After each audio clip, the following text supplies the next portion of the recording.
Hello, good evening, and welcome to we are here at the Red Bull Ring in Austria for it's going to be. I will be joined in the commentary box for the first time and for the rest of the season by Tejua. To be here.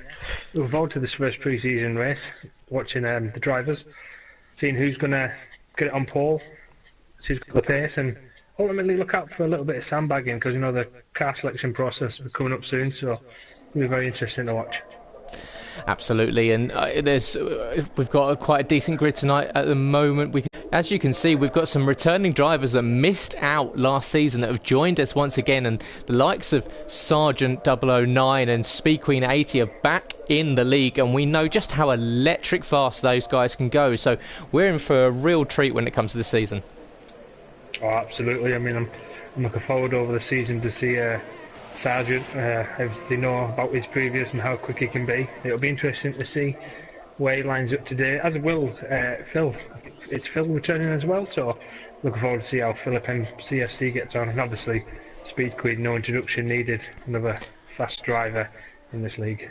Yeah, of course, Speed Queen, a double champion in the No Assist Championship, and with Gamer Best not here this season to defend his title, it's definitely going to be on Speed Queen's mind to regain essentially her throne. And we are here in Austria at the Red Bull Ring, as I said before. The track length, it's 4.3 kilometres long, that's 2.6 miles. It's the fourth shortest circuit in distance of the F1 calendar. However, it is the quickest lap time with the actual speeds around here, averaging at around 142 miles an hour. So really, really pacey circuit for the guys to get hold of today. And with a distance to turn one of around 185 metres up that. It's quite a steep, short incline to the quite tricky turn one, which the guys will have to watch out for when it comes to the opening start of the race. And what do you think, Tej, when it comes to the start? Would you prefer to take it cautiously, or do you see some of the guys going for a more aggressive charge into the first corner?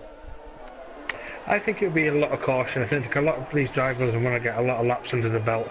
Me personally, with this track, I always find turn one can either make or break your lap very early, because you can either gain 2 tenths, lose 2 tenths, and you don't want to be chasing a lap time with this lap so short. You want to get a good run. As you see, Kazim, fully RS, turn one, down to fourth, good run, kisses the apex, and has a nice run into turn two.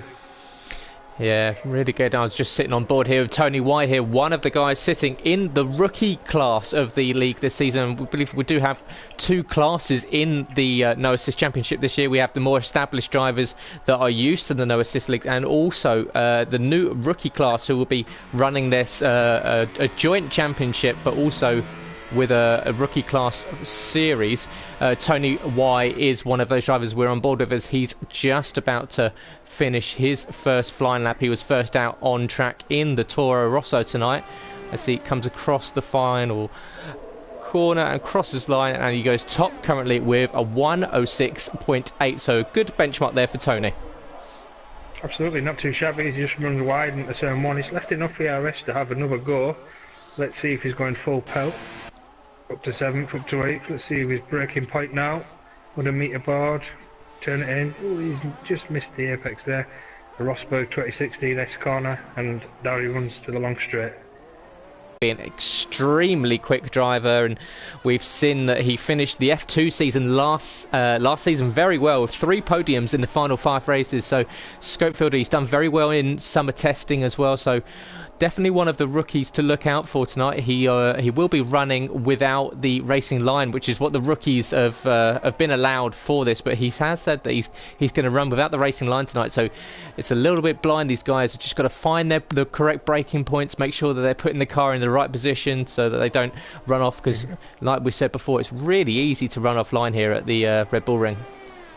No, absolutely. Like you said, Gareth, you've got a couple of drivers who do have a lot of experience here at Invictus, racing in the assists allowed league, such as Jill Neatland, who does a 1.53, the former F3 driver.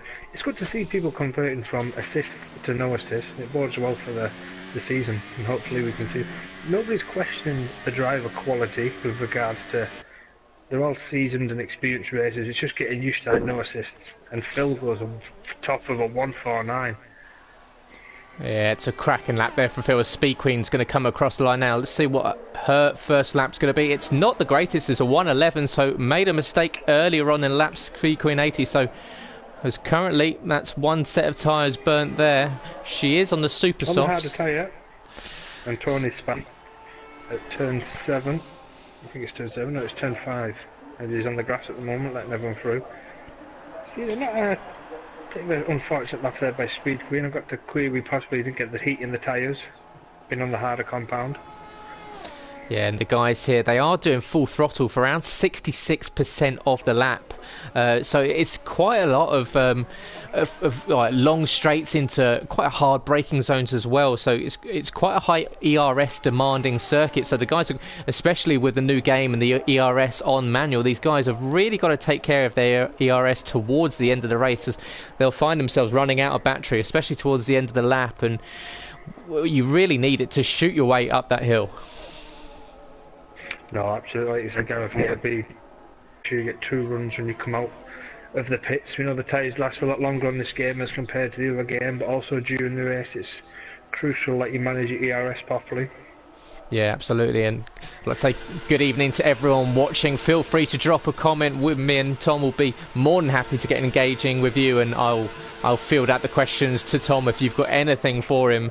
And we do say good evening to Craig, who says he's looking forward to the battle between Speed Queen, Sargent and Phil, and yeah, it's looking like it's going to shape up to be an absolute cracker. And he also comes in and says the super softs are quicker on a second lap in quali with the tyre temperatures and getting them up to speed. And yeah, as we see with Speed Queen, who did that slower first lap, then came round and set a 1:05.5, so puts herself on the second row of the grid.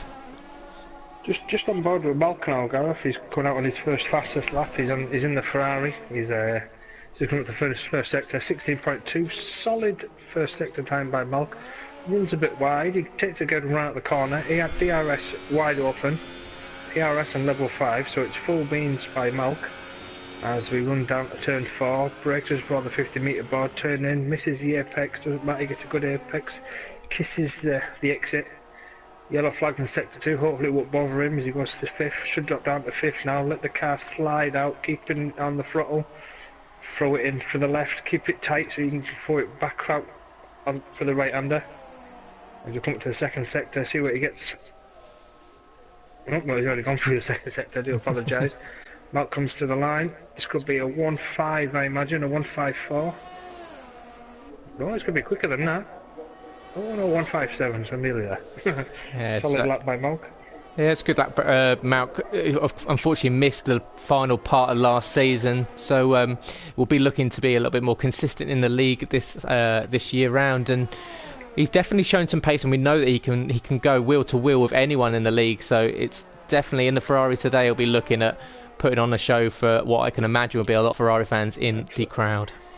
Absolutely, you see many of them there waving the Wolverhampton Wanderers flags in the background. The Orange Army's out tonight. And just go on board. 2 tenths quicker of his own time there in the first sector. I'm just going to stay on board with Malk as he comes up to the second sector now. 3 tenths quicker than his first time. So this could be on for an early 1.5 or a late 1.4. Good solid time this one. Good solid run this one, Malk. Mount just rounding the final turn. This could be a 1.53. Oh, there we go. Mount puts himself up into provisional 4th position at the moment on the second row of the grid. So sitting behind Joel, Phil and Humbostone, who's setting Humbostone, a rookie at the moment, is putting himself on in 3rd position at the moment with a 1:05.1. So an absolute storming lap there from Humbostone. Yeah, this is the thing. We're calling them rookies in the sense of they're new to the no assist, but as drivers who've been racing Invictus for various seasons now, the season, they know racing line, they know the wheel to wheel. I think they're going to be fantastic additions to this championship. Yeah, absolutely. And just looking through the league of what we've got, so Humberstone, like we were just talking about, took 3rd in F2 last season, taking 2 wins at Japan and Bahrain. And so we know that he's pacey, we know that he can put the pedal down when he needs to. And so, as we see Malk there just getting a little bit out of shape and just sliding ever so slightly into turn 5. And Austria, quite a strange circuit. Of course, Tom, you'll be able to give us all of the history behind the circuit, but you can, depending on what series and what formula are racing there, they can really say there's between 8 and 10 turns. There's two kind of ghost turns that they name in Formula 1 that don't tend to exist really in other formula, and that's turn 4 and turn 7. But around 8 to 10 turns around here, with 3 DRS zones, so a lot of opportunity for overtaking. Yeah, absolutely. There's a lot of opportunity for overtaking here. It's a funny circuit. I mean, I used to count it as 7 corners. I don't normally count the little kink after turn 1 as a corner, because for me it's a straight with just a little, like I say, a little kink in it. So the corners past turn 1 and turn 2 up the hill, they're the only really hard braking corners, if you will, even though at turn 1 you can get away with taking it in 3rd or 4th gear, depending on how much speed you count in the corner. Obviously depends on your downforce, but it's turn 2 which is the crucial one. It's in your qualifying, it's not that hard to get the braking point wrong. It's just between the 100 metre board, 50 metre board, but in the race, especially on the first lap, people are going to be braking early, braking late. You just need to make sure you keep your front wing clean, and then you can carry on for the next few laps, if you will. Sorry. Yeah, absolutely. As Phil MCFC sets a fastest time of 1:04.596, so increases his lead at the top of the standings at the moment. So 0.3 of a second, or just around 0.4 of a second to Joel V520. And we know Joel has got pace. He showed it towards the end of last season, where he was absolutely mighty. He really, really was on the pace, and Joel just really put on a charge. He was on the podium 7 of the final 8 races last season in the No Assist League. So he was the last season's runner-up 2 gamer, and really, really put in a challenge towards the end of the season. I'll tell you what, Gareth, with 6 minutes of the session still to go, with the fastest time being a 1:45, I wouldn't put it out of any of these drivers to be able to break into the 1:3s. Obviously going to have a bit of track evolution. The track's going to be speeding up. The softer tyres are going to have a lot more grip around them, so let's see what happens with regards to that. Joel just coming around turn 3 and 4 at the moment, making his way around. He's got that little bit of a gap to Phil on pole at the moment, with 5.5 minutes left. And he's 2 tenths down off his time there, Gareth, Joe. So I don't think he'll improve here. No, he did look like he ran slightly wide going into turn 2 earlier in the laps. That may have hampered him. He's called it off. And yeah, he's bailed out of that one. So unfortunate there for Joel, but he will get the opportunity of going out one more time on a fresh set of tyres. That's the thing, Gareth, for this being such a small track, time is very hard to make up once you've lost it. I can't emphasise how much it is important to get a decent run out of turn 1, turn 2, because that could really set you up for the rest of the lap. Just a couple of attempts, and then you don't want to be chasing time, like I say, with the track being so short. Just on board with Humbo Stone here, who set a good early first lap and is currently sitting in 5th, so not too bad for Humbo at the moment. Down 1.5 seconds, though. He might have. He's got enough ARS to have another lap if he wants to have a go in it, or he's calling it off. He's going to bail it as well, so yeah, he also pulls out of that realising that there's no point going around. Or as he gives the front left a little bit of a kiss against the pit wall as he makes his way back into the top. I'm sure the Mercedes team will love that, having to check over the suspension before they send the car back out. Yeah, one man mentioned as of yet, Gareth, is Miro D2. He's just gone 16.2 at the first sector. When he misses the apex for turn 3, he's gone wide there, so I imagine he's lost a bit of time. It looks like he's got enough ERS to have another quick lap if he wants to have a go. So let's see how this one goes. Down and keep it tight so you can just throw it back into the right hander, then straighten the car up. And I find where Mero's coming up to now, the final 2 corners, can actually, I find them probably the most tricky corners on the circuit, because it's really easy just to unsettle the car ever so slightly and find yourself running wide, and it just ruins the lap. You find yourself getting invalidated. So it's turn 1 and probably turn 6 and 7. I'd find them real challenge for these guys today. Yeah, they're very, very awkward, the last two corners, especially when you know you're up. When you know you're up, you're going to be a little bit more cautious because you know they can make or break your lap. I've noticed that in my career over the last few years. If I'm doing well, flying into those corners, I tend to overthink it a little bit and probably go run a bit wide, get it invalidated, or taking too much apex, and then end up costing myself anyway. So yeah, it's one of those like those combination of corners. It's one of those where you just got to let the corners come to you rather than you attack the corners, because they're not easy corners. Like especially the last corner, where if you take it a bit too tight, you get a bad run and it throws you wide. So yeah, it's interesting to see how the way the drivers are taking the final two corners. Yeah, absolutely. As Mero D2 does come round the final corner, he was 2/10 up on his last corner, but he's run wide at the final corner. Is that going to have invalidated his lap, or does he improve? Doesn't look like it worked. Well. So Mero stays 7th, and he's not going to have time to get back into the pits. And with the track starting to fill up now, it's going to be a battle for track space for some of these guys out there at the moment, with a lot of guys having to look in their mirrors to make sure they're not blocking. Yeah, definitely, Gareth. It's that's the ideal thing with pre-season. You're not being thrown straight into the first race, so people can get into the routine of letting drivers through, watching the track space, making sure that they're not making any mistakes, little errors here or there. You see quite a lot of cars coming out now. I've got out lap of Nicky, Shane Leland. No, I think Nicky's now on a fast lap. It's just come from the screen. No, yeah. No, about to start a fast lap. Just on board with Speed Queen 80 at the moment. She's down in 10th position at the moment. So Speed Queen and Sargent, both, well, guys that we would expect to be up the front end of the grid, currently sitting on the 5th row at the moment. So look to see some improvement from these two as Speed Queen rounds the final two corners now. Can she keep it on the black stuff? She does. Very, very tidy around there. Kisses the apex, runs nicely out, and Speed Queen comes across the line and doesn't improve, so doesn't set a time. Must be, well, surely she's got time to go around and try and set another, but on the ultra soft tyres she will have taken the majority of the life out of them. Yeah, absolutely. I think I'm surprised that Sargent and Speed Queen haven't really gone all guns for this first qualifying session of pre-season. I think with them both possibly being potential title contenders, there may just be a bit of gamesmanship there, checking out the competition and not letting themselves, not showing the cards, if you will, not showing the hand.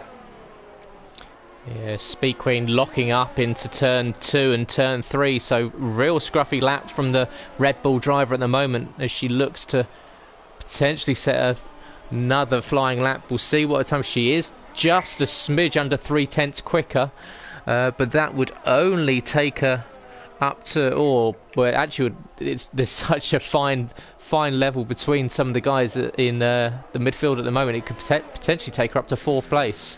But she goes wide at the final corner. Runs really wide. Watching Scopefielder, Gareth. He's run wide now, but he looks like he's running a lot of front end. He took turn 1 really well. As Chill Nyland in the Force India is going to come around the final corner as well. He's pushing it hard and he crosses the line. Doesn't improve, but Chill stays 4th. Still got another lap to go there. Good exit for turn 1. From Chill Nyland. We've got a long run down to turn 2, the Mercedes engine roaring in the back. Let's see how he does over the first sector, what his time is. Does it come up on your screen? It hasn't come up on mine there. Oh, the qualifying's over. Anybody else still to go? Humberstone still out? Humberstone unfortunately looked like he went wide at turn 3. Mero's just going to cross the line. He was just over a 10th up, but he's going slow across the line, so Mero's not going to improve. He's going to stay 7th now, so looks like we may have our grid as it is there. So with Humberstone not improving either, that is how we're going to line up for the race. Very impressive from Phil on a short track. A track where usually the times are so tight to actually be 3/10 clear of the man in 2nd place. He's letting his competition know early on that he's here for the fight. He's coming for this championship. Yeah, absolutely. Craig saying before, despite not racing for a while, Phil's showing that he's still got lightning pace, and you've got to agree, puts it up there with the 1:00 or 1:04.596. So absolutely solid lap there from Phil, and equally from Joel, dipping into the 104.8 limit as well.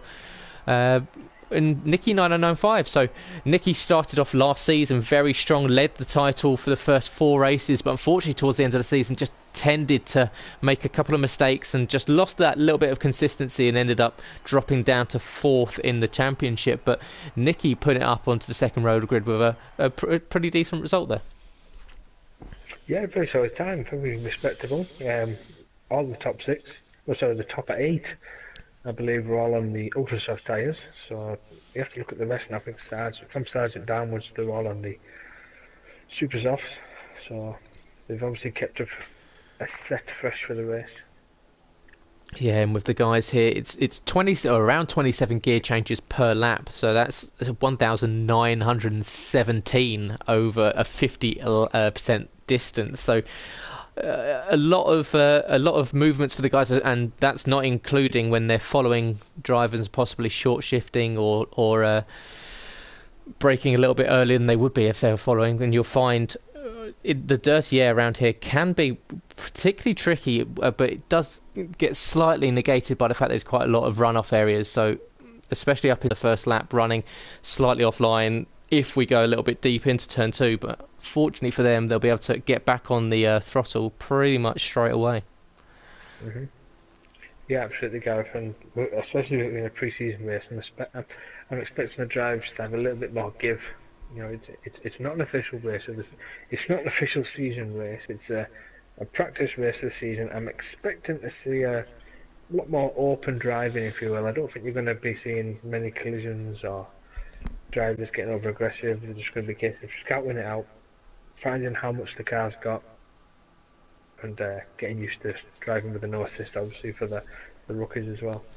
Absolutely. And what sort of, from your experience, what sort of strategy do you think the guys will be thinking about today? Would it be a one-stop, or would they possibly look at doing the 2? I think the guys outside the top 10, they'll be looking to go long in the first stint. They might even go soft, super soft. They'll be hoping that they might pick up a couple of places as well, because when you pick up a couple of places, when you've got the harder tyre, it makes it easier for you later on in the race when the front runners pit and you manage to take the lead. You get a bit of clean air while your tyres getting a bit worn, put rich mix on for a few laps and hopefully drop back out 4th, 5th and challenge on the faster tyres. With the guys at the front, I think it'll just be a case of the front 2 don't want to get away. Either of them 2 will want to get away and take the lead and run and hide. The guys behind them, 3rd, 4th, 5th, you want to just make sure you get through turn 1, turn 2, collision free, and then use the rest of the race to attack. Look for the undercut as well. I think you'll see a lot of drivers going for the undercut, and that's when you start taking the race to the guy who's in front of you. So you're looking at a window of like 1 second, 2 seconds, and then you're going to be a case of, should I pit or is he going to pit? And then you go from there. Absolutely, and I think what's really interesting for tonight's race is we're going to have the charge from the back of Speed Queen and Sargent, who didn't have the greatest showings in the qualifying session. So we're definitely going to see a charge of 2 drivers coming through the field. So it'll be very interesting to see if everyone's switched on when it comes this early in the season, when it comes to defending, but also early on in the races you'll find cars very, very bunched up, or when we go into breaking points. So guys will have to have eyes at the back of their head as well as looking forward at the same time. No, absolutely. It'd be interesting to see how Speed Queen and Sargent come through the grid, especially with them having the harder compound. It'll be a good indicator of where they stand pace-wise. They come up against the guys who are more near the front, who've got the softer tyres, and seeing how much they've took out the tyres and how much they've left in the tyres. So it's definitely a fascinating race to be watching from our position. Yeah, absolutely. Pole position situated on the left-hand side of the track. It's on the racing line. There's a slight grip advantage there. There's a little bit more rubber laid down as the guys just ready up now. But it's only a very, very small advantage as we line up for the race as they leave for the formation lap back in Invictus after missing out in F1 2017. We also have all rules on, so unfortunately the weather's been set to clear for pre-season purely on the basis of checking drivers' performance and connection speeds, and but we do have the safety car on as well, or as and when it potentially comes on. Craig comes in and says, though tyre degradation is fairly high, the softest compound can work. So I always find to run the hardest compound, but I'm quite negative when it comes to my strategies. I'm not the most aggressive of drivers, and of course you can find Tej and I in F3, which will be starting up in Austria on Wednesday, and the Performance League will be back tomorrow night. Just Phil leads the field around the final half of the lap in the Sauber, so good qualifying position for the Sauber Alfa Romeo team there. Yeah, definitely, and it's good to see. You just touched on it there, Gareth, with the importance of qualifying. Personally, for myself, when there was no safety car, I never used to qualify. I used to go on the harder tyre and start from the back, just as you touched on. With the safety car now returning, all guns blazing, 80-minute session for qualifying. We're going to be in for some fascinating qualifying sessions over the next season. Absolutely, as the guys form up on the grid, and Phil's going to be sitting at the front waiting a little while, just that throttle pedal just getting a little bit more itchy every second. Absolutely, Gareth, and also you touch on it, for this game it's a lot more important to get the correct launch, the right rev, so let's see how Phil gets away. Obviously with it being nice, this is going to be a little more trickier for these drivers as I let you count down the 5 lights. And they do come on, so we have 3 lights, 4 lights, 5 lights, and we are... Oh, it holds for a while, but we are going Austria, and they get a decent launch off the line, and Phil gets a decent start in the Alfa Romeo, but the Ferrari starting to swap the rear side of Joel. Nicky takes the outside line round the outside of the Mercedes. Did take a little bit of a runoff area, but it's Phil that's already stretched out a 1 second lead, so an absolute lightning start for Phil MCFC there, as the 2 behind. It's Nicky and Joel that will go side by side into turn 2. Oh, it's Joel that just gets the move done on Nicky, but up and down the field there's position. Speed Queen's already moved up into 7th position. Mero's up into 5th, as Phil currently 1.4 seconds up before we've even got to the 2nd sector. Oh, and Cheer Neyland up to 3rd. Nicky's lost out 2 places there after Joel got the elbows out at turn 2, and like you say, Gareth, Phil has now got a lead of 1.3 seconds. ERS on level 2, so he's not all guns blazing as of yet, as we see Joel's on level 5, so he's going to be pushing. Yeah, Nicky 995. And that first is Speed Queen, who's gone up 3 places. It's a great start there from Speed Queen, and Sargent still being left down in 9th position at the moment. So not the greatest start, as Phil leads the pack around for the first lap, and it's Phil in 1st, Joel 2nd, Chill in 3rd, and Nicky in 4th, as we've got a 2-bow battle of Sargent gets past Malk going into turn 1, got up the inside, so Sargent making the move, and he will try and get onto the back of Speed Queen. A disastrous start for Malk. Speed Queen is all over the back of Humblestone, making the hardest compound tyre count. Speed Queen can go a lot longer in the race than the front 6, so it's going to be interesting to see how the race opens up. It'll be more important now for the likes of Nicky, Chill, Joel and Phil to keep the fighting between themselves minimal and try and get away from this oncoming pack. Yeah, it's these guys here needing to make sure they look after their tyres as much as possible, especially the guys that are on the harder compound. It's really imperative. We saw a lot of guys locking up going into turn 3 there, so we'll take that just that fraction of percent, maybe, or a little bit more, maybe a lap, or half a lap of life out of them, as Humblestone picks up a 3-second time penalty from multiple warnings. So we do know that the track limits around here can be brutal, especially around turn 1. Yeah, Speed Queen making pressure count there, as Humblestone has already incurred a 3-second time penalty, but look behind. Is that Sargent on the back? Nope, sorry, I'm looking at the wrong one.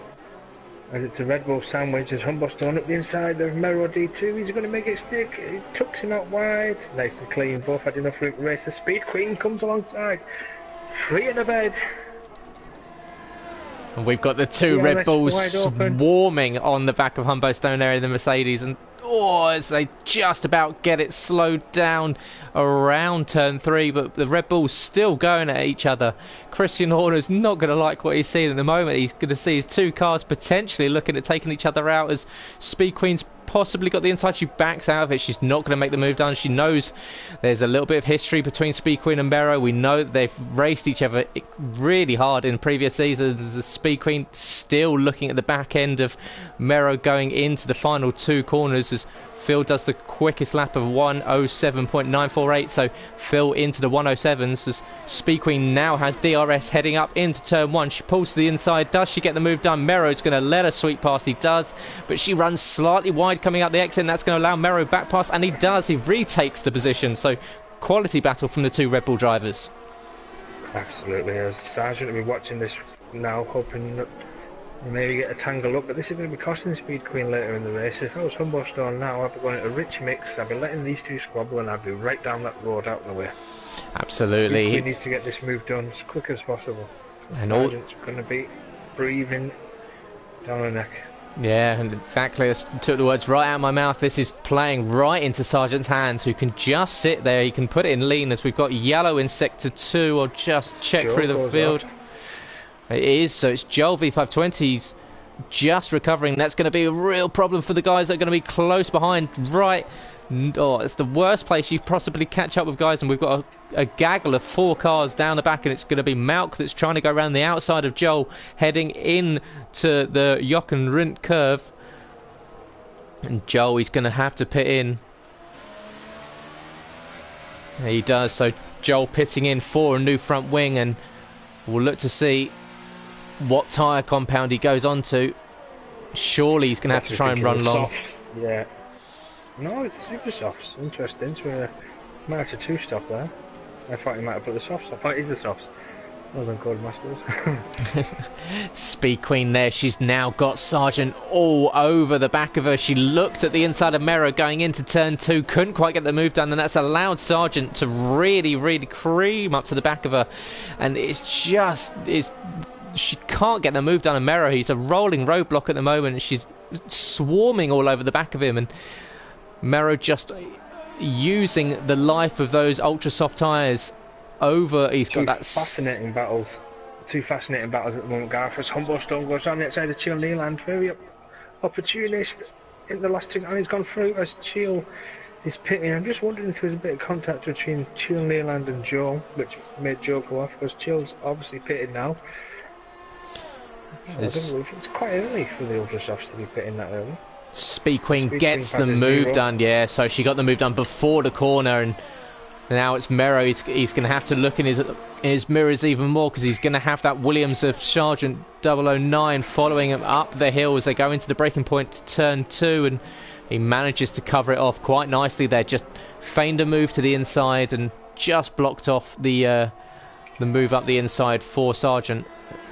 Absolutely, the super soft tyres are working perfectly now, as under the radar Scope Fielder has come right into this battle. He's also on the super soft tyres, so the race coming to the super soft drivers right now. It'll be interesting to see just half hour into the race super soft drivers go. As you can see, Miro, the odd one out in the super soft sandwich at the moment, so not an ideal situation for him to be in as he drops behind Sargent. So I just wonder if the life of those tyres is going out now, and Scope Fielder might have a look up the inside here.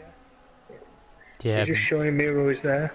Mero just lighting up the rear tyres ever so slightly early coming out of turn 5, and it just put it a little bit of a tank slapper on, and it allowed Sargent to come up the inside of him. It now means that he's going to have the McLaren all over the back of him going into turn 1. Oh, and the McLaren clouts the rear end of the Red Bull, and he's lost his front left end plate.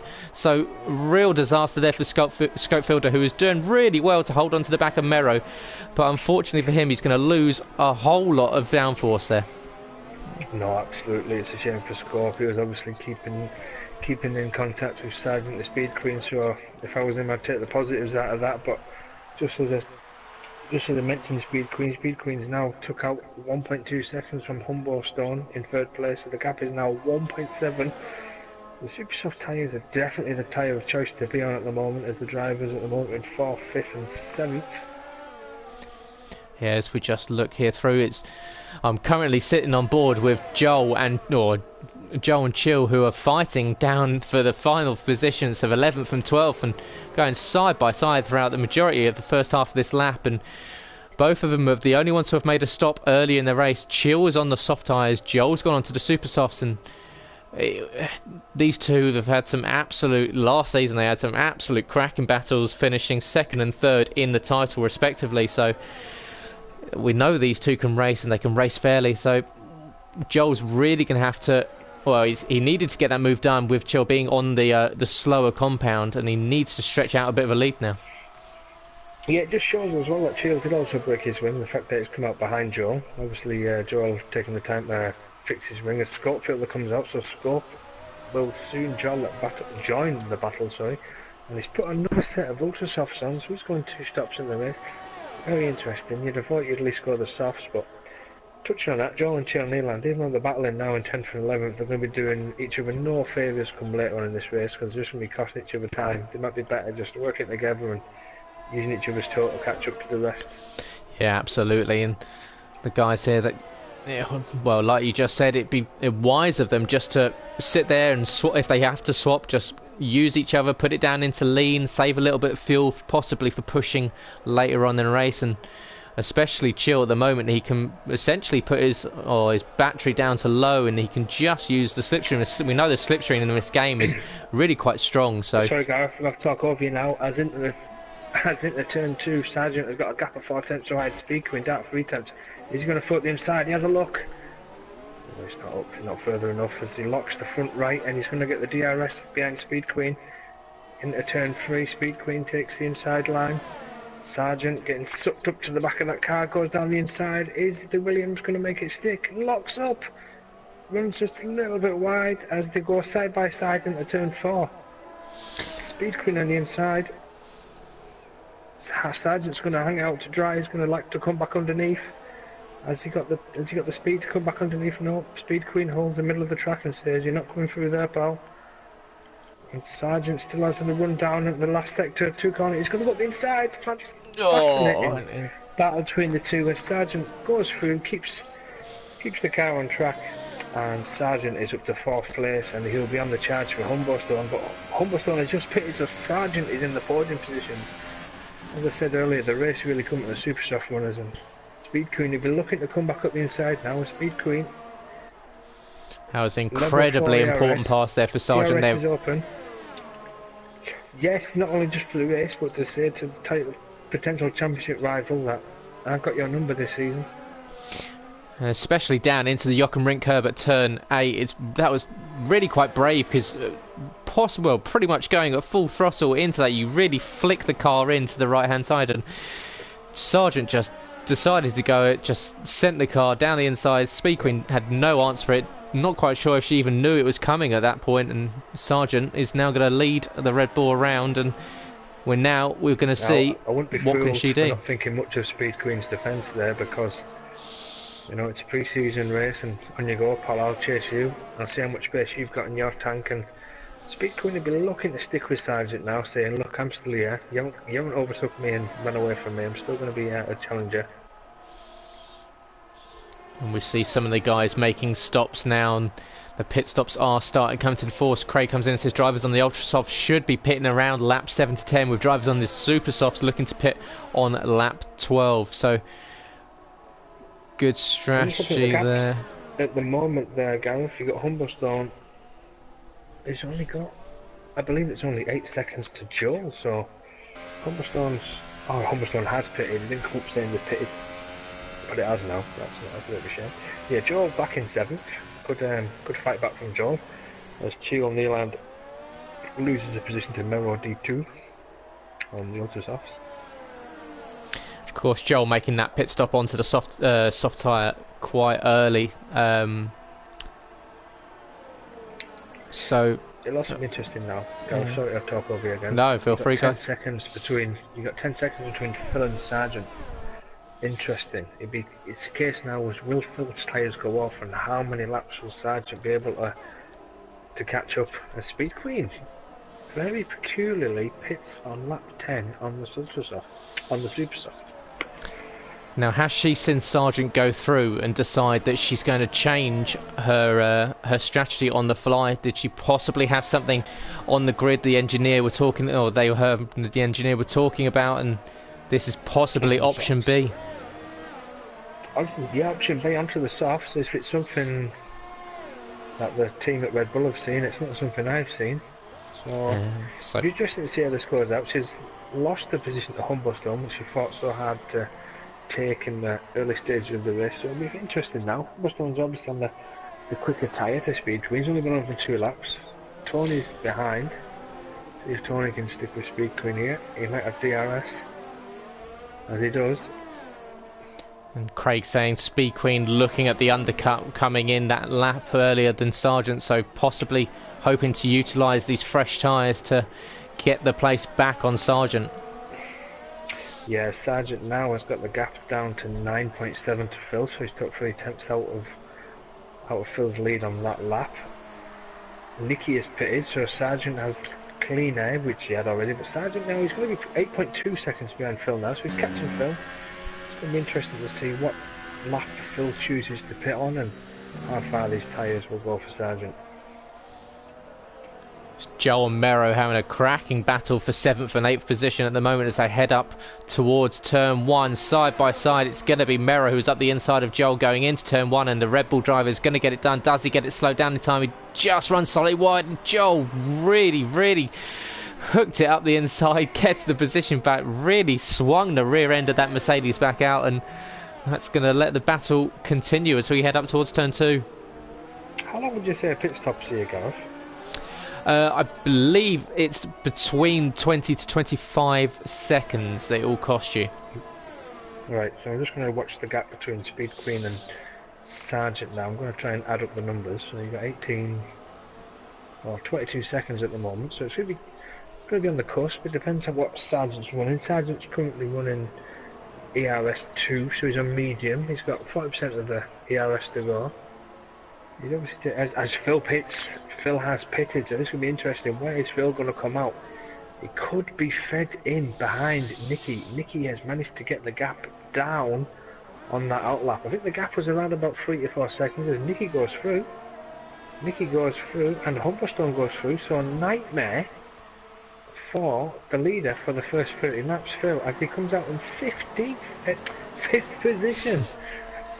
So yeah, Phil feeding back out into traffic there, which is not what you want to do at all. He did have that gap at the top a little bit, so he will hope to clear these guys as soon as possible, but not what he wanted to see, filling out into what is quite an intense midfield battle at the moment. I'm going to hazard a guess that Phil might have got a bit distracted there, because as soon as the guys in 2nd, 3rd, 4th came in, he had a gap of 4 seconds. Nicky must have obviously had a fantastic outlap, but very slow from Freddie Vasseur on the Sauber pit wall to not react to the cars pitting behind. He's put his driver in a tricky position now in 5th behind Speed Queen, who's pit. He's on the same tyre as Speed Queen, so Speed Queen's only been on for 2 laps, so very interesting tactics from the Sauber there. They could have potentially thrown the race away. Still sitting with Mero and Joel, who are still at each other's throats as we head down towards turn 1 again. Joel managing to stay ahead this lap, but Mero's got DRS heading up into turn 1. Doesn't look like he's close enough this lap, but he's going to continue to sit in that drag and that nice bit of slipstream of the Mercedes. Of course, he won't be enjoying that hot, dirty air on his tyres, but he will get the advantage of the speed heading up the hill, which will help him save that little bit extra battery, save a little bit extra fuel. But Sargent has at the moment 16 seconds to Speed Queen, 19 seconds to Phil, so staying out potentially might have cost him. It depends if he pits. Could he pit? No, he's staying out for another lap. He's going for the long haul. We'll see how it happens, because he obviously won't be aware of the gap to the cars and 2nd, 3rd, 4th. He might have them on his mini-map, but we can actually see the times, and at the moment it looks like he might even be coming up behind Joel in 6th, so it's a bit tricky there. He could have played himself in a tricky position. yeah, it's definitely a long first stint there for Sergeant 009, and will potentially come out into this midfield battle with 2 quite feisty battles between Joel and Mero at the moment, and just behind him as well, Scopefielder and Chill Nyland also having a cracking battle with the McLaren and the Force India going at each other as Mero just about gets the car stopped coming up to turn 2. just about misses the rear end, almost took the front wing off and the rear exhaust pipe of that Mercedes off and locking the front tyres up. Mero definitely looking racy behind the Mercedes driver. I questioned it on lap 11, Gareth, the choice of Speed Queen to come in, and now I'm not. I can actually see the reasoning behind it, because Sargent's been forced to stay out longer because of that. I think, got to say, in the second stage of the race, you're going to have to give the advantage to Nicky and Speed Queen at the moment. Disaster from the Sauber pit wall, though, to throw the drive out as Phil gets a 3-second time penalty. Obviously trying to... Oh, he's gone. Phil has retired. So, I won't like to be in that Sauber team brief post-race. And it's a mistake on the final corner. It looks like he's gone wide at the final corner. He's lost the rear end and he's put it into the wall. So our early race leader Phil MCSC unfortunately puts the Sauber into the pit wall. So right in front of the Sauber pit wall. Will watch their drivers race prematurely end, which is a real shame because it looked like a really strong qualifying and early start to the race for him. It certainly did. As you can just watch Phil now, he throws his steering wheel into the car, gives the tyre a kick, and off he goes. As I'm just watching here, it's Mero D2 who's starting to fall off the back of Joel. He's down just around a second. He's losing time, but Scopefielder in the McLaren who's starting to catch up to the rear end of the Red Bull. So has Mero taken a lot of life out of those tyres? He's possibly harvesting a little bit of energy or trying to cool those tyre downs. We know that the tyre temperatures in this game can really affect your grip when it comes into these corners, and especially in the mid sector around turns 3 to turn 7. It can really affect you. Scopefielder picks up a 3-second time penalty, so I believe that's his second penalty running wide at turn 1. But yeah, absolutely, like you say, Gareth, you don't, for the first 3-4 laps, you don't really want to take too much life out of the tyres. You obviously want to go fast, but you want to be a little bit cautious. You don't want any locking up, you don't want any late braking. You want to let the tyres come to you, and once you've got the rubbered in, 3-4 laps gone, and then there you go, you start going for it then. As Humboldt gets the gap to Sargent below 10 seconds now, it won't be far off, and it'll be... they've got the pit stop deficit right out of the way, but at the moment you have to look at Sargent, and he looks like he'll be coming out in about 8th, 9th position between Chill, Nealand and Malk, so I think he's looking to come out on the ultra soft, so we could have a fascinating end to this race with a lot of overtaking. Yeah, absolutely. As Joel drifts out of the final corner, really gets a wiggle on the rear end of that Mercedes, but manages to maintain his speed, and it's still Mero who's under threat from the McLaren behind, and the two were going to battle up, and Scope's going to get a really decent bit of drag going up the hill with DRS. Is going to be wide open for the McLaren. He goes to the outside and he gets the move done before we even get to the braking point. Does Mero try and come back at him? He doesn't, so Mero just loses the position. Unfortunately, doesn't look like he's able to cut back under, but he does get DRS going down the second DRS straight down into turn 3, but he's not close enough to get that move done. Locks up as well, so that's not going to help him at all. All that's going to do is allow Chill Nyland behind to start to sniff that extra position, so Mero's starting to fall back now. I've got to say it, looking at Sargent's lap times, he's doing absolutely fantastic on a pair of super softs, a set of super softs, so he's constantly 19, like a drum. He's just picking it up, picking the line up and spectating in the last few laps, and he's just getting the braking points just perfect. I think he's going to get to the point where he will have to pit soon though. I don't know how long the ultra softs will last. We'll obviously be looking to keep the gap land about what it is now, but see the guys behind, they're going to have one softs, one ultra softs, one super soft.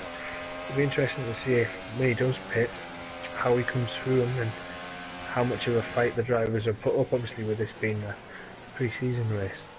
Absolutely, and he's going to have absolutely electric pace when he comes out for that pit, or that's the first stop, and even if he does come out what we were imagining around 8th or 9th position. He's pitting now, Gareth. I'll be on board with him. I'll let you know what tyres he comes on and how quick the pit stop is. So it's 15 laps left to go. gets under 50 miles an hour right at the last minute, so he's done it. He gets into the pits. 1:11 on his way in, very solid in lap time. On go the ultra softs, the Williams garage. With Guy Martin on the back right tyre there, shoving back out. Where's he going to drop in? I did predict about 7th or 8th, but it could be about 6th or 7th. Where's he going? No, he's going to feed in 4th. Very good work from the Williams pit crew, fantastic. As you see Joel in the background, but Joel's on 16 lap softs and he shouldn't be a problem as this race has come alive with 15 laps to go. Absolutely, and we are now going to see the charge of the Williams team as he looks to cruise up to the back of Speed Queen 80, who's sitting not that far up the road from him, so he's definitely going to have the pace, and he can see the Red Bull just up ahead down the over the crest of the hill, so he knows that he's not that far behind and he's on much fresher tyres, so this is going to be very interesting towards the end of this race as we head towards 14 laps left to go. And that's his in lap. That's a clip there for anybody to watch how he broke just before the line, got into the pits, maximised his pit entry as quick as he could. As you look now, as he is 4.4, 4.9, about 9 to 10 seconds behind the race leader at the moment. The race leader is obviously 12 lap super softs, Nicky on 9 lap softs, Speed Queen on 10 lap softs. As the gap goes from 4.2 to 3.4 in 2 sectors, so Sargent is on a charge. And we're going to have a battle for the lead at the moment as Nicky 9095 is coming up to the rear end of Humbostone, who's Nicky on the soft tyre and Humbostone on the super softs, on older super softs compared to the softs of Nicky, so the Ferrari driver is going to definitely have the advantage coming into the middle sector. Absolutely, Gareth, and it depends how much of a fight Humbostone puts up here, because if these two are going to start squabbling, you're going to bring the Red Bull of Speed Queen and the Williams of Sargent into the battle before he should be into the battle, so it'll be interesting to see how much defence Humbostone puts up and whether or not Nicky can get the move done quick to minimise the loss of time. Absolutely, and we were saying before the start of the race that Humbostone, one of the no assist rookies, and of course we were saying rookies as if he's never been in a no assist league before, but leading the race with 23 laps left, or 23 laps raced so far, so definitely showing that he's got the pace this season to be up at the front with the other guys. Oh, moved in the braking zone there, went inside and outside, but Nicky gets the run. Nicky, level 3, level 4 ERS. Humberstone's not used his ERS as he squeezes Nicky on the grass as the Ferrari goes through to rapturous applause in the garage. Will Humberstone try and put up a fight? He hasn't touched his ERS, which has surprised me. This whole lap he's kept it on level 2. There's a little kiss on the rear there, the Ferrari. And Nicky will try and run and hide from the charging Williams and Red Bull. And you'd have to imagine with 30 laps gone on his super soft, that is Humberstone's defence gone.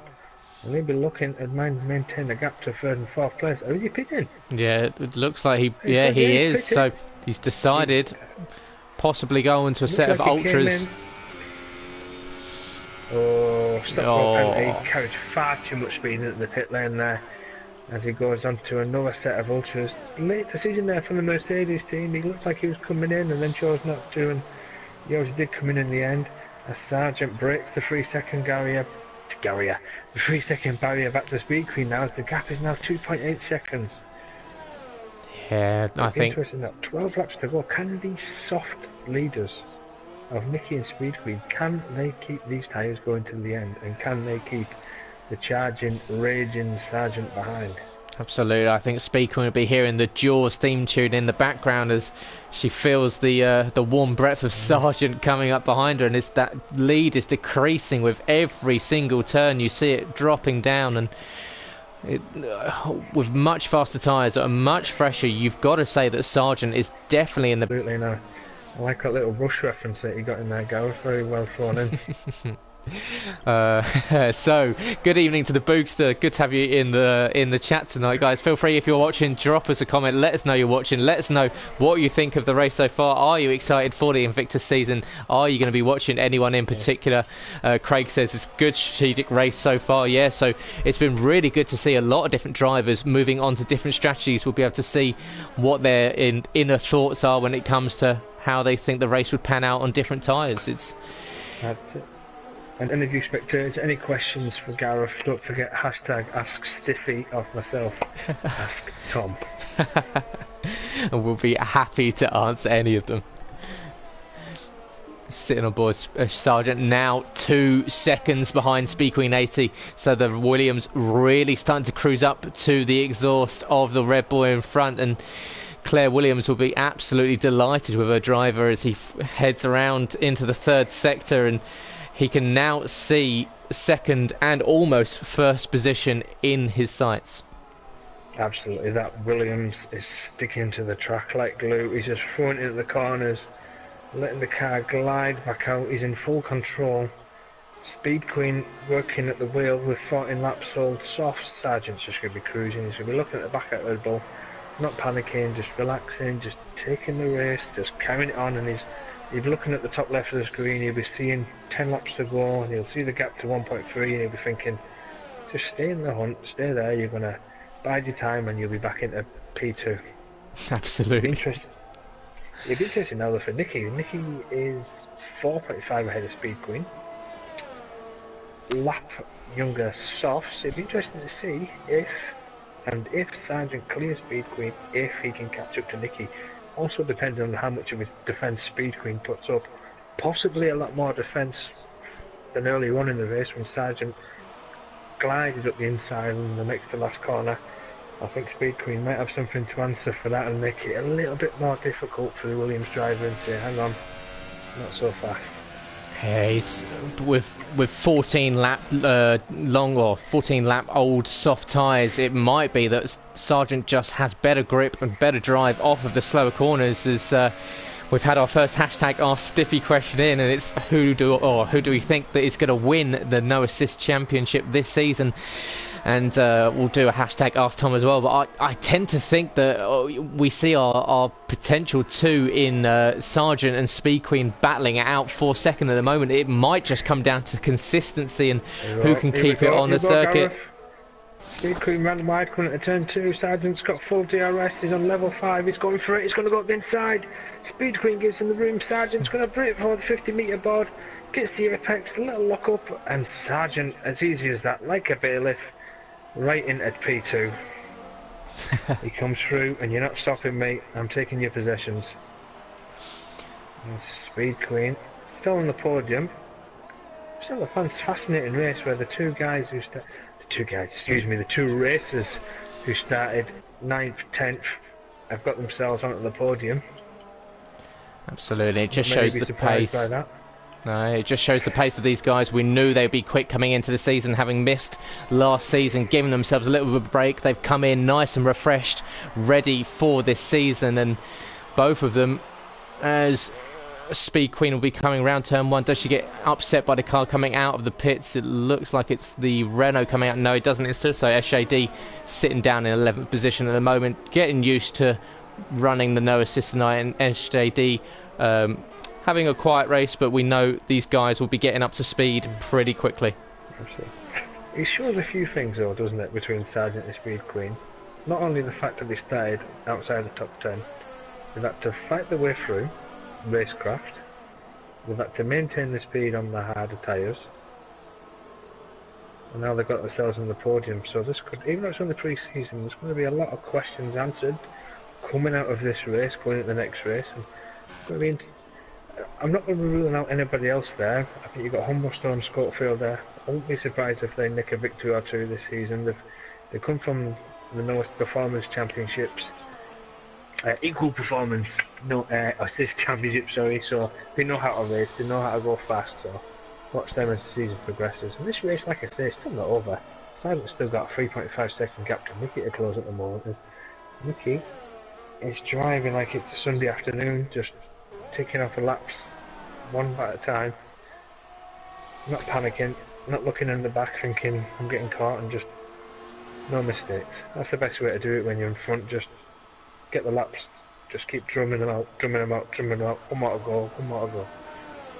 Absolutely, and of course, guys, this isn't our only pre-season race. We do have one next week. We'll be going to Baku in Azerbaijan, so a very tricky circuit for the guys. We'll see a first lap battle towards the castle section, which could be very interesting, and you'll find that once again tomorrow, next Monday, here on Twitch at 8 p.m.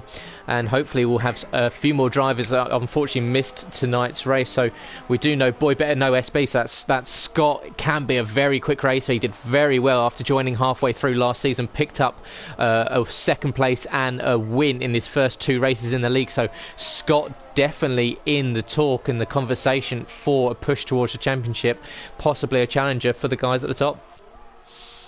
No, absolutely. I mean, I'm looking forward to Azerbaijan next week, and selfishly I hope there's a safety car, because I'd love to see that run down to turn 1 after the safety car goes in. We've seen it in real life, it's fascinating to watch, so let's hope there. Well, not let's hope. If the opportunity arises to have a safety car, it'd be nice to watch. We've had our first hashtag Ask Tom come in. It says, did Tom give up on his racing career to commentate? So can we say, is this the start of a beautiful commentary career for yourself, Tom, or can you see yourself in the car for a few more seasons? Who asked that? It's the Boogster asked that one. Oh dear.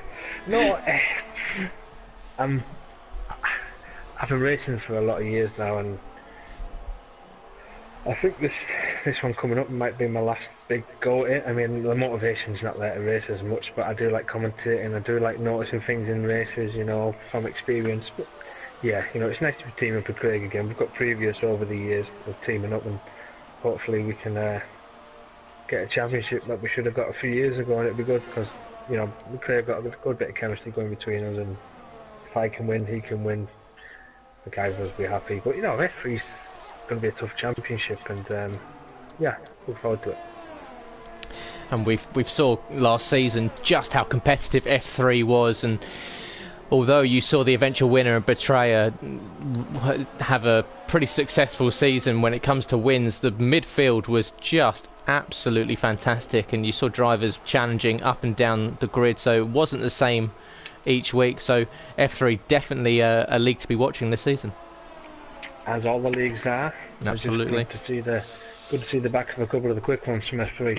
But back to the race in hand. The gap is now 2.5 seconds from Nicky to Sargent. Speed Queen has fell back 4.1, and further back than that you got Humblestone 16.1. The 2 stuck in Humblestone in 4th place. A good solid run by Humblestone. You can see actually, I think Joel Scope and Chill Nealand have all 2 stopped. Tony and Malcolm both stopped the once. Malcolm probably be a little bit disappointed to be in 9th place at the moment, but it is only a pre-season race, and any issues that you have in this race you'll be sure to rectify them for the championship opener in Australia in 2 weeks time. The gap 2.3 seconds now as Sargent manages his ERS, currently on medium, 40% of the battery to go around turn 3. The gap is still 2-2. Let's see what the gap goes down to at the end of this sector. Nicky coming up to 20 laps on the softs. Sargent goes through on a 47.5, just a tenth slower than his best. It now looks like he's going to be charging the ERS. So it's going to be interesting. It's going to be an interesting final 5 laps of this race. The gap falls under 2 seconds, 1.8, 1.7, 5 tenths in 2 corners. I wonder if Nicky might have made a little mistake there. Yeah, Craig said Nicky's well known for preserving tyres during the race. He'll be managing his tyre temperatures, ensuring that he doesn't overheat them, and he might need that because Sargent's really starting to cruise up to the rear end of him.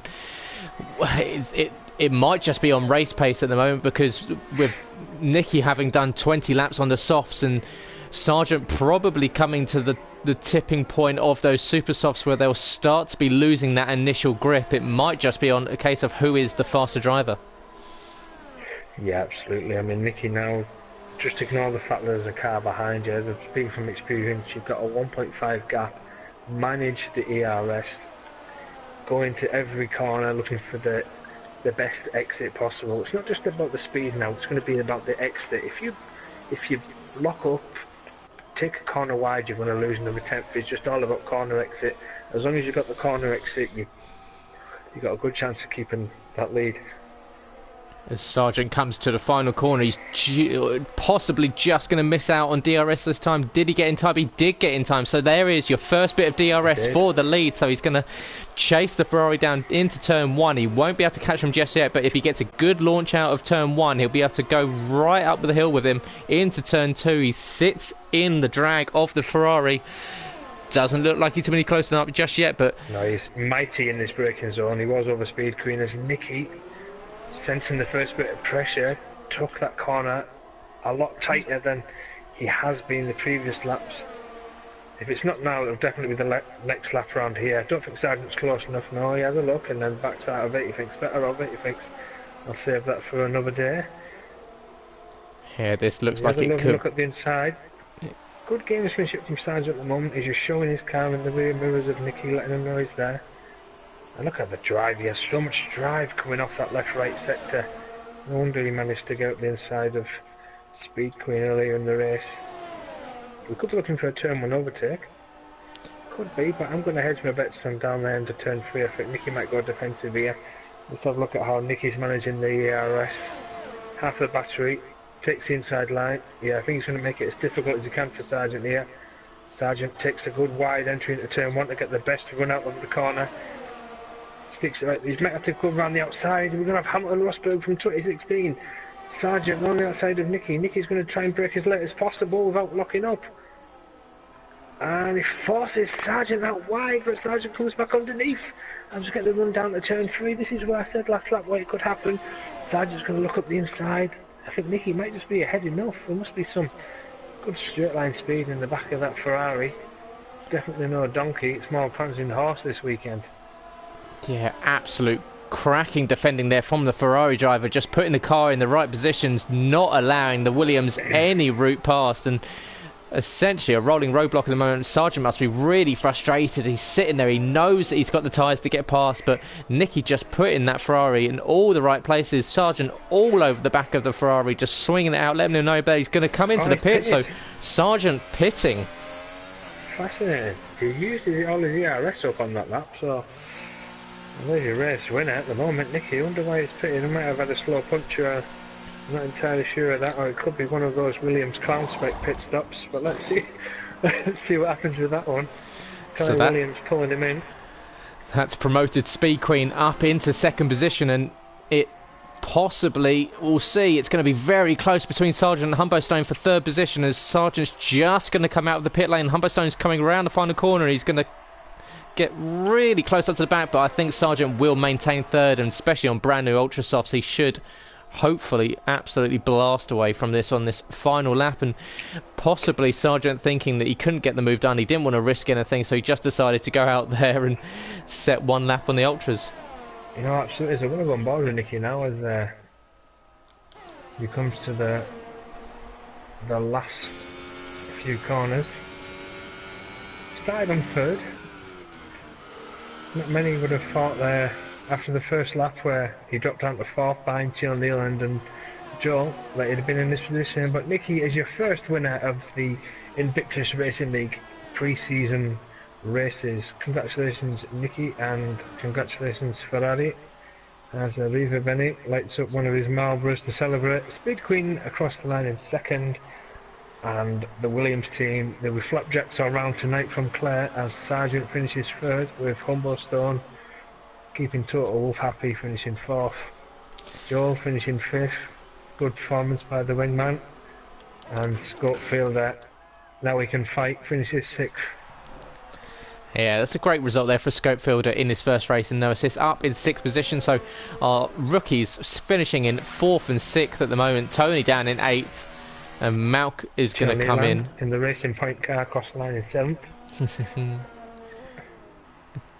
Tony rounds the final corner. He's going to come across in eighth position now, and he's going to get followed home by Malk, who's very, very slowly making his way around the final lap. Yeah, news just in there that the Williams pit crew believed the race to be 100% distance. So, big mistake from the Williams crew on this first pre-season race of the Invictus. The Bookster says, "What was that strategy call from Williams?" It was definitely one to be seen as Mount burns the tyres out round the final corner. He's going to have to sheepishly reverse to make sure he doesn't hit that front wheel against the thing. We know just how fragile these front wings and front tyres can be on this game, and Malk will cross the line and finish and be your last one in 9th position. So Tom, yeah, what were your takeaways from that race? My takeaways from that race was that Sargent and Speed Queen are going to be quick. Jill Neal, Nikki, Humblestone, Joel, and the rest of them, they're all going to be in the mix. I think the battles of podium are going to be fascinating behind the guys who can be running away and taking the leads. But one disappointment I just remember there was Phil. He had a fantastic opening section of the race. The first 10 laps he was absolutely dominant. I might have forgotten to pit or tried a different strategy. But yeah, you can be sure that Phil will be there in contention come the season start.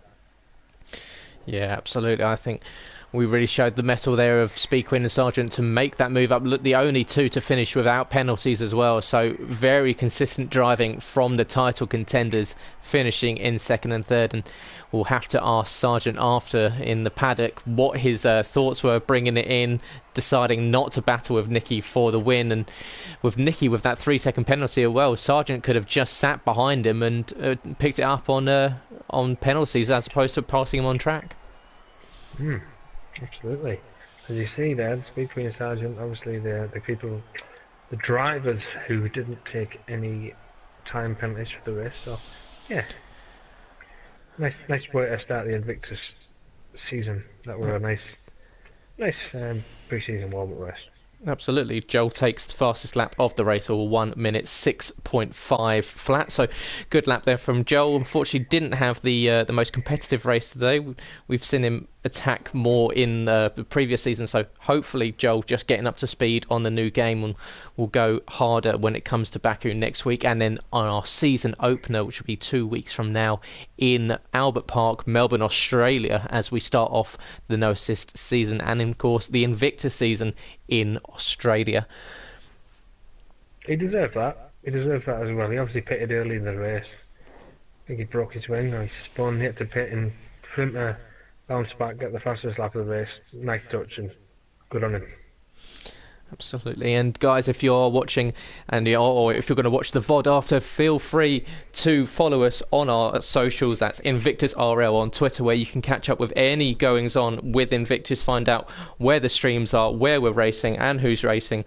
Get involved with the league by going to our website at invictusracingleagues.com. There's always a sign-up page where you can speak to the admins and find out on the news stories what's going on around the league, whether it be on track or off track. But for tonight, thank you for joining me. It's been an absolutely fantastic race. Great to see the guys back on track, and it's great to be in the commentary box. Thank you for joining me, Tom. Oh, pleasure, Gavin, for now. I look forward to joining you for the coming weeks and the season. Absolutely. So for tonight, guys, thanks for joining us. Thanks for getting engaged in the comments. It's always good to see everyone here, and I will say good night. Good night from him, it's good night from